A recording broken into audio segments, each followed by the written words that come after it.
Welcome back to Naidu study circle. Naidu study circle విజయనగరంకి అందరికీ స్వాగతం అండి.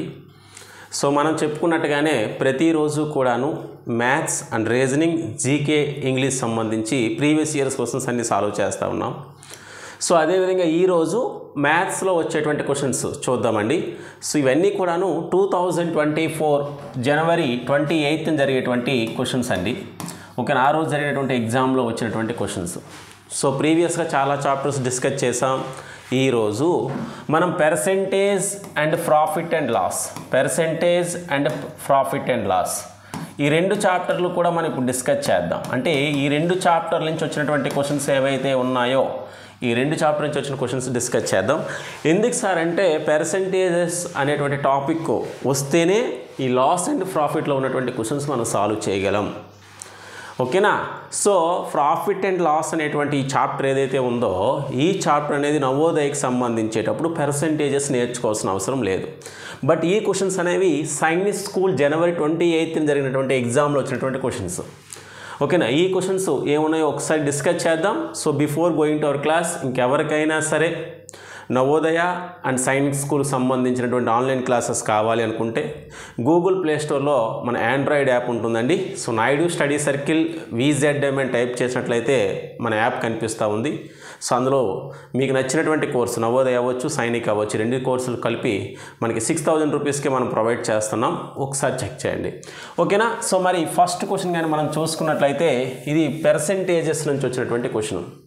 సో చెప్పేది ఒకటేనండి, చాలా ఈజీ క్వశ్చన్స్ వస్తాయి, బట్ చిన్న లాజిక్ ఉంటుంది. ఆ లాజిక్ ఏంటో పట్టుకుంటే అయిపోతుంది అనమాట. చాలా బేసిక్ క్వశ్చన్స్ వస్తాయి. So first of all numbers cut చేయడం రావాలి. ఆ తర్వాత చిన్న చిన్న టేబుల్స్ మీకు వస్తే ఇవి ఈజీగా సాల్వ్ చేసేవచ్చు. ఓకేనా. చూడండి క్వశ్చన్ ఏమన్నాడు. In an examination Divya score 340 marks out of 400 marks. ఒక ఎగ్జామ్లో దివ్యాకి 400 మార్క్స్కి 340 వచ్చాయంట. ఓకేనా. అయితే the percentage of marks scored is, అయితే తనకు వచ్చినటువంటి మార్క్స్ యొక్క పర్సెంటేజ్ ఎంతని అడిగాడు. సో ఇలాంటి క్వశ్చన్ వచ్చేటప్పుడు ఏం చేయాలి సార్ అంటే తనకు వచ్చినటువంటి మార్క్స్ బై టోటల్ మార్క్స్ ఏంటండి 400 ఇంటూ పర్సెంటేజ్లో చెప్పాలి కాబట్టి 100తో ఇంటూ చేస్తారు. అంతే, అయిపోయింది క్వశ్చన్. ఓకేనా. సో ఇప్పుడు చూసుకుంటే ఇక్కడ ఉన్నటువంటి 2 జీరోస్కి లేదా 100 1 టైమ్స్ 100 4 టైమ్స్ క్యాన్సిల్. 4 1 జారు 4 8 జార్ 32, ఇంకా 2 మిగులుతుంది కదా. So 4 5 jar 20. సో 85% మార్క్స్ తనకి వచ్చినట్టు. ఓకేనా, క్లియర్గా ఉందా క్వశ్చన్. సో ఏం చేయాలి, ఇలాంటి క్వశ్చన్స్ వచ్చేటప్పుడు టోటల్ మార్క్స్ అనేది కిందన వేయాలి, అంటే డినోమినేటర్గా వేయాలి, తనకు వచ్చినటువంటి మార్క్స్ పైన వేయాలి. మనకి ఎగ్జామ్లో అలాగే కదా వేస్తారు. ఎగ్జామ్లో ఎలా వేస్తారు, మీకు ఎగ్జామ్ అనేది ఒక 25 మార్క్స్ పెట్టారనుకోండి, నీకు ఒక 21 మార్క్స్ వచ్చాయి అనుకోండి, ఎలా రాస్తారు 21 అవుట్ ఆఫ్ 25 అని రాస్తాం. అలా అని ఇక్కడ 400 మార్క్స్కి తనకు 340 వచ్చాయి కాబట్టి 340/400 ఇంటూ పర్సెంటేజ్లో కన్వర్ట్ చేయాలి కాబట్టి 100తో ఇంటూ చేస్తే చాలు. సో ఈ నెంబర్స్ని మనం కట్ చేసుకోవడం ఇంపార్టెంట్. ఓకేనా. 100 1 టైమ్స్ 100 4 టైమ్స్, ఈ 4తో 340ని కట్ చేస్తాం. ఓకేనా. 4 85 టైమ్స్ 340. సో 85% తనకి మార్క్స్ వచ్చినట్టు. ఓకేనా, క్లియర్గా ఉందనుకుంటాను. నెక్స్ట్ క్వశ్చన్ ఏంటో చూద్దాం. ఎస్, సెకండ్ క్వశ్చన్ చూద్దాం. Look at they second question మనం అబ్జర్వ్ చేసినట్లయితే the number ooze 20% is equal to 10. అయితే నెంబర్ ఏంటి అని అడిగాడు. ఇక్కడ ప్రత్యేకించి ఏమి ఇవ్వలేదు, ఆ నెంబర్ ఏంటో మనం చెప్పాలి అంతే. ఒక నెంబర్కు ఉన్నటువంటి ఒక నెంబర్లో 20% 10 అయితే ఆ నెంబర్ ఎవరు? ఒక నెంబర్లో 20% 10 అయితే ఆ నెంబర్ ఎవరు? ఏమన్నాడు, ఒక నెంబర్లో 20% 10 అయితే ఆ నెంబర్ ఎవరు? సో మనం ఆ నెంబర్ని 100% అనుకోవాలి. ఏమనుకోవాలండి, 100% అని అనుకోవాలి. ఓకేనా. 20% 10 అయితే 100% ఎంత అని అర్థం. సో మరి 20% 10 అయితే 1% ఎలా వస్తుంది, 10/20. సింపుల్గా చెప్పవచ్చు మనం. 5 పెన్సిల్స్ కాస్ట్ ఒక 20 రూపీస్ అయితే ఒక పెన్సిల్ కాస్ట్ ఎంత అని రాస్తాము, 20/5 కదా. ఓకేనా. సో అదేవిధంగా 20% 10 అయితే 1% ఎంత అవుతుంది, 10/20. ఇప్పుడు మనకేం కావాలి, 100% కావాలి కాబట్టి ఇంటూ 100 చేస్తారు. అయిపోయింది సమ్ అంతే. ఓకేనా. సో ఈజీగా మనం సాల్వ్ చేసుకోవచ్చు. So look at the 21 jar 25 jar. So 10 5 jar 50. ఆ నెంబర్ ఎవరమ్మా 50. ఆ నెంబర్ ఎవరు 50. ఈ విధంగా సాల్వ్ చేసేవచ్చు ఈజీగా. సో నోట్ లెక్కలు ఇవన్నీ కూడాను చూడండి. 20 10 అయితే 20% 10 అయితే 20కి డబుల్ ఎవరు 40. 40% ఎంత అవుతుంది 20 అవుతుంది. ఓకేనా. 40కి డబుల్ ఎవరు 80. 80 ఎంత అవుతుంది మరొక 20 యాడ్ చేయాలి 40 అవుతుంది. మనకు కావాల్సిన 100% కదా, ఇది 10%, ఇది 40%, టోటల్గా 50 అయిపోయింది. చూడండి ఒకసారి, ఈ రెండు కలిపితే 100% కదా. ఈ విధంగా ఈజీగా చేసేవచ్చు, పర్సంటేజ్తో సంబంధం లేకుండా కూడా చేయొచ్చు. ఓకేనా. సో లాస్ట్ ఇచ్చినటువంటి రెండు క్వశ్చన్లు కూడా ఈజీ క్వశ్చన్సే, అస్సలు ఏం శ్రమ పడవలసిన అవసరం లేదు. Without pen or paper, pen paper use చేయకుండా కూడా చేసేయవచ్చు. ఓకేనా. నెక్స్ట్ క్వశ్చన్ చూద్దాం. ఎస్, నెక్స్ట్ క్వశ్చన్ కానీ మనం చూసుకున్నట్లయితే లుక్ ఎట్ ద సేమ్ ఇప్పుడు ఏ సమ్ అయితే చేసామో అదే మోడల్లో ఇచ్చాడు సమ్ము. అంటే 3 క్వశ్చన్స్ వచ్చాయి last year, previous questions percentages నుంచి 3 క్వశ్చన్లు వచ్చినట్టు. చూడండి ఒకసారి. ఈ 46% of a number is 115, then what is 150% of the number. ఒక నెంబర్ యొక్క 40% ఏమో 115, అయితే అదే నెంబర్కి 150% ఎంత అవుతుంది అని అడిగాడు. ఓకేనా. మళ్ళీ ఆయన 46% ఏమో 115, అయితే ఇప్పుడు ఏమడిగాడు 150% ఏమవుతుంది. కాబట్టి ఏం చేయాలి మనం, 1% ఎంత ముందు చూడాలి. 1% ఎలా వస్తుంది 115/46. ఓకేనా. సో 46% 115 అయ్యేటప్పుడు 1% కావాలంటే 115/46. సో ఇప్పుడు రిక్వైర్డ్ ఎవరు 150% ఎంత అనేటప్పుడు 150తో ఇంటూ చేసిస్తే చాలు, వచ్చేసినట్టే ఆన్సర్, అయిపోయింది ఆన్సర్. దీన్ని సాల్వ్ చేసుకోవాలి మీరు. చూడండి, రెండు నెంబర్స్ కూడా 23 టేబుల్లో కట్ అవుతాయి. 23 2s are 46, 23 5s are 115. ఎప్పుడు కూడా ఇచ్చేటప్పుడు నెంబర్స్ ఈజీగా కట్ అయ్యే నెంబర్సే వస్తాయి. మీరు అది పోల్చుకునే విధానం బట్టి ఆధారపడి ఉంటుంది. ఓకేనా. 2 1s are 275s are. So 575s are ఇచ్చాడు మనకి.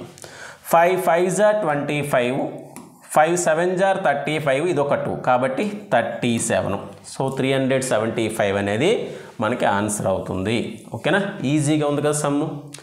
ఏమన్నాడు 46% 115 అయితే 150% ఎంత అని అడిగాడు.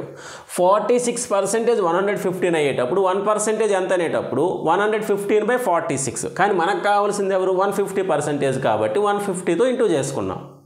ఓకేనా. సో నెంబర్స్ కట్ చేసుకోవడం వస్తే ఆన్సర్ అయిపోయినట్టే. ఓకే. నెక్స్ట్ ఈ క్వశ్చన్స్ 3 కూడా ఎక్కడి నుంచి వచ్చాయి మనకి, పర్సెంటేజెస్ అనేటువంటి చాప్టర్ నుంచి వచ్చినట్టు. నెక్స్ట్ 2 క్వశ్చన్స్గా మనం చూసుకుంటే ఓకేనా, ప్రాఫిట్ లాస్ నుంచి వచ్చినట్టు. ప్రాఫిట్ లాస్ ఓకేనా, లాభ నష్టాల నుంచి వచ్చినట్టు. చూడండి, జాస్పల్ పర్చేజ్డ్ ఎన్ ఓల్డ్ కార్. ఇక్కడ జోస్పల్ అనేవాడు ఒక ఓల్డ్ కార్ కొన్నాడంట. ఎంత కొన్నాడు 1,18,000 రూపీస్ కొన్నాడు.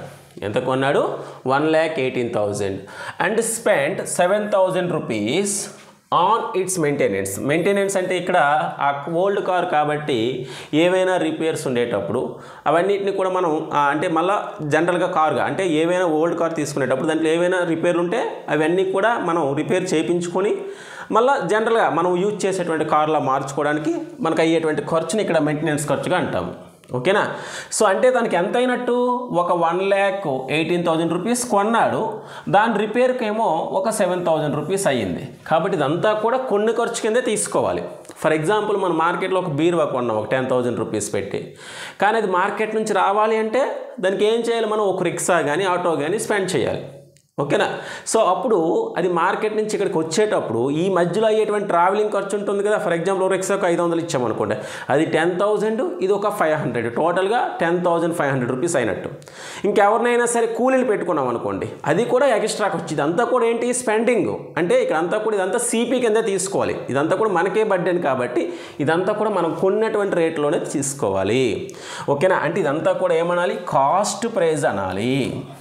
కాస్ట్ ప్రైజ్ ఎంత అయినట్టు 1,18,000 ప్లస్ అది ఒక 7,000, ఇదంతా కూడా కాస్ట్ ప్రైజే. ఇప్పుడు ఏమన్నాడు చూద్దాం. If he sold the car for 1,40,000, ఆ కార్ను అమ్మేశాడు. మరలా ఏమన్నాడు, ఈ కార్ని 1,18,000 రూపీస్ కొనేసి 7,000 రూపీస్ ఏమో మెయింటెనెన్స్ పెట్టేసి 1,40,000 రూపీస్కి అమ్మేసుకున్నాడు. దాన్ని ఏమంటాము, సెల్లింగ్ ప్రైస్ అంటాము. 1,40,000 రూపీస్కి అమ్మేసుకున్నాడు. ఓకేనా. So then is profit percentage is, అయితే తన యొక్క ప్రాఫిట్ పర్సెంటేజ్ ఎంత అని చెప్పేసి అడిగాడు. ఓకేనా. సో ఇప్పుడు చూడండి, మరి కారు ఎంత కొన్నట్టండి, ఇది 1,18,000, ఇది ఒక 7,000 కాబట్టి 1,25,000 అవుతుంది. అంతేనా. ఇదంతా కూడా సిపి కిందే తీసుకోవాలి. ఓకేనా. సో ఇక్కడ సిపి కంటే ఎస్పి ఎక్కువగా ఉంది కాబట్టి ప్రాఫిట్ వస్తుంది. వచ్చినటువంటి ప్రాఫిట్ ఎలా వస్తుందమ్మా, ప్రాఫిట్ ఎంత వస్తుంది ఎలా తెలుస్తుంది, అమ్మిన దాంట్లోంచి కొన్న దాన్ని తీసేయాలి.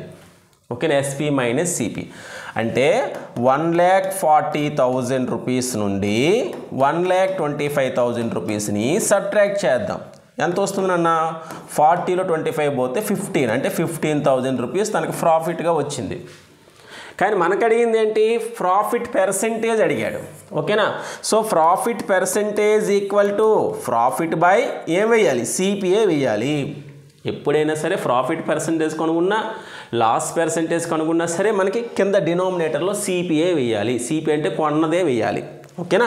ఇంటూ పర్సెంటేజ్ కాబట్టి 100. ఓకేనా. 100. ప్రాఫిట్ ఎంత, 15,000 అని చెప్పుకున్నాం.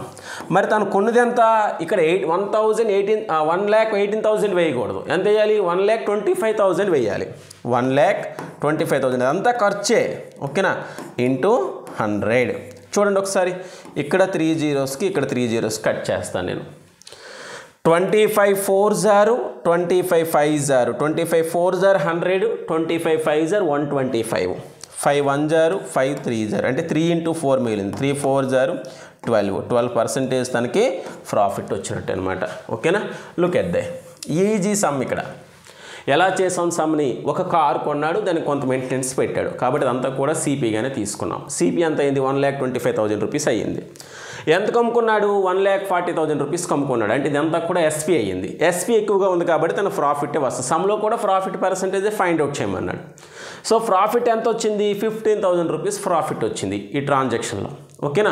మరి మనకు కావాల్సింది ఏంటి, ప్రాఫిట్ పర్సెంటేజ్. ప్రాఫిట్ పర్సెంటేజ్ ఎలా వస్తుంది sir, profit by CP into 100. So 15,000 by 1,25,000 into 100 చేసుకుంటే మనకి 12% అనేది ఆన్సర్ వచ్చింది. ఓకేనా. క్లియర్ అనుకుంటాను. నెక్స్ట్ సమ్ చూద్దాం. సరే వేసేసి అండి, ఏమైనా ఉండలేదు. Okay. Yes, look at the next sum. ఇది కూడా మనకి ఎక్కడి నుంచి వచ్చింది సార్ అంటే ప్రాఫిట్ అండ్ లాస్ నుంచే వచ్చింది. చూడండి, a shop keeper bought a table and a chair for 1,900 rupees and 600 rupees respectively. అంటే ఒక షాప్ కీపర్ అనేవాడు ఒక టేబుల్ని ఒక చైర్ని కొన్నాడు. ఎలా కొన్నాడు, టేబుల్ ఏమో 1,900 రూపీస్, చైర్ ఏమో 600 రూపీస్ కొన్నాడు. అంటే టోటల్గా ఎంత అయింది అక్కడ కొనేటప్పుడు రేటు, ఒకటేమో 1,900 రూపీస్, ఇంకోటేమో 600 రూపీస్, అంటే టోటల్గా 2,500 రూపీస్ యాడ్ చేయడం రావాలి. 1,900కి 600 యాడ్ చేయాలి. ఓకేనా. సో తను కొన్నది 2,500 రూపీస్ కొన్నాడు. ఇప్పుడు చూద్దాం. He sold both the items to Ankit. ఈ రెండింటికి కూడా అంకిత్కి అమ్మేశాడు విత్ 15% ఆఫ్ ప్రాఫిట్. 15% ఆఫ్ ప్రాఫిట్కి అమ్మేశాడు, అంటే ఒక 15% లాభానికి అమ్మేసుకున్నాడు అనమాట. ఓకేనా. అయితే ఇప్పుడు ఏమన్నాడు, how much Ankit paid for the table and chair. అయితే అంకిత్ ఎంత పే చేయాలి వీటికి. ఓకేనా. సో ఇక్కడ ఏమన్నాడండి, ఒక షాప్ కీపరు ఒక టేబుల్ని ఒక చైర్ని కొనుక్కున్నాడు. ఆ కొన్న వాటిని 15% లాభానికి అమ్ముకున్నాడు. అయితే అమ్మేవాడు అంటే కొనేవాడు ఈ అమ్మేవాడికి ఎంత పే చేయాలి. సింపుల్గా చెప్పాలంటే ఇక్కడ అంకిత్ ఎంత పే చేయాలి. సో ఇక్కడ సిపి ఎంత వచ్చింది, 2,500 వచ్చింది. దీనికి 15% ఫైండ్ అవుట్ చేసేద్దాం.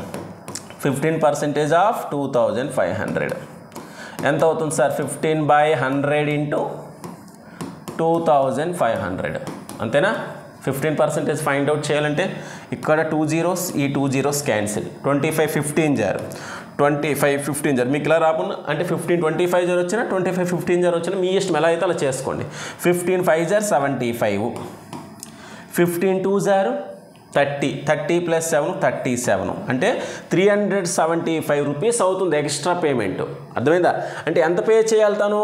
ఇదిగో ఈ 2500 ప్లస్ ఈ ప్రాఫిట్ ఎంత అయితే ఉందో తన్ని కూడా పే చేయాలి. అది SP, selling price of shop keeper, cost price of Ankit. ఓకేనా? సో ఇక్కడ ఎంత అవుతుంది సార్? 2500, ఇది ఒక 300, 2875 రూపీస్ తను పే చేయాలి షాప్ కీపర్కి. ఓకేనా? ఇదిగో ఇక్కడ ఉంది. ఓకేనా? ఇలా ఇక్కడ ఉందన్నమాట. లేదు అనుకుంటే ఇదే సమ్ని ఎలా చేయొచ్చు సార్? సో సిపిని ఎప్పుడూ కూడా 100% అనుకుంటాం. సిపిని ఎప్పుడు కూడా ఏమనుకుంటావు? 100% అనుకుంటుంది. నోట్ చేశారనుకుంటాను. ఇక్కడ సిపి ఎంత వచ్చింది సార్? సిపి ఎంత వచ్చిందండి? 2500 వచ్చింది. దీన్ని ఏమనుకోవాలంటున్నా నేను? 100% అనుకోవాలి. మరి ఎస్పి, సెల్లింగ్ ప్రైస్ ఎవరికి? ఇది షాప్ కీపర్ సెల్లింగ్ ప్రైస్, అంకితకు మాత్రంగా సిపి అవుతుంది. సెల్లింగ్ ప్రైస్ ఎప్పుడు కూడాను ప్రాఫిట్ వచ్చేటప్పుడు 100కి యాడ్ చేయాలి. ఫర్ ఎగ్జాంపుల్ ఇక్కడ 15% వచ్చిందంటే 100కి 15 యాడ్ చేయాలి. ఎంత అవుతుంది? 115 అవుతుంది. ఓకేనా? ఇది ఈజీ. ఇప్పుడు 100% 2500 అయితే 115 ఎంత అవుతుంది అని అడిగాడు. సో 100% 250 అంటే 1% ఎలా వస్తుంది? 2500 బై ఇది ఒక 100 ఇంటూ 115 అండి. ఇలా చేస్తే ఆన్సర్ అయిపోద్ది. ఇక్కడ ఉన్నటువంటి 2 zeros ఇక్కడ ఉన్న 2 zeros క్యాన్సిల్. 25 5 are 125 అమ్మ. ఓకేనా? 25 1 are 25, ఇది ఒక 12 కాబట్టి 37. 25 1 are 25, ఇది ఒక 3 28. ఇదిగో వచ్చింది కదా ఆన్సర్ 2875 రూపీస్. ఇలా ఈజీగా సాల్వ్ చేయొచ్చు. ఓకేనా? ఇవి మనకి 2024లో ఇచ్చినటువంటి క్వశ్చన్స్. ఏ చాప్టర్ నుంచి అంటున్నాను? Percentage and profit and loss. ఓకేనా? సో మరి ఇలాంటి మరికొన్ని వీడియోస్ కోసం మన ఛానల్ సబ్స్క్రైబ్ చేయండి. అదేవిధంగా మన యాప్ డౌన్లోడ్ చేసుకోండి. Okay, thank you.